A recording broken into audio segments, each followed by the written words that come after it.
Praise the lord. హల్లెలూయా. ఈ ఉదయకాల సమయమున దేవుని వాక్యమును ధ్యానించుకుందాం. పరిశుద్ధ గ్రంథం నుండి కీర్తనల గ్రంథము 19వ అధ్యాయము 13వ వచనం. దురాభిమాన పాపములలో పడకుండా నీ సేవకుని ఆపుము, వాటిని నన్ను ఏలనీయకము. ఆమెన్. హల్లెలూయా.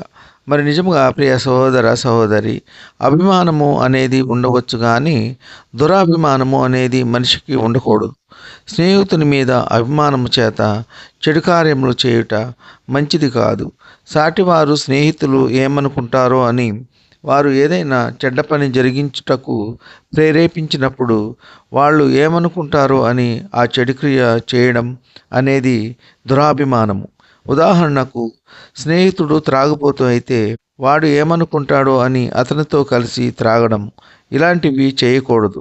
దేవుని నమ్ముకుని ఆయన మార్గంలో నడిచే వారము ఏమాత్రము స్నేహితులకు లొంగిపోకూడదు. మనం చేసే పని దేవునికి ఇష్టమైనదిగా ఉందా లేదా అని పరీక్షించాలి. దావీదు గారు ప్రార్థన చేస్తున్నారు, దురాభిమానంతో పాపములో పడకుండా నన్ను కాపాడు దేవా అంటున్నారు. మరి నీవు నేను దావీదు లాంటి ప్రార్థన చేసి దేవునికి ఇష్టలుగా జీవిద్దామా? ఈ కొద్ది మాటలు దేవుడు దీవించునుగాక. ఆమెన్.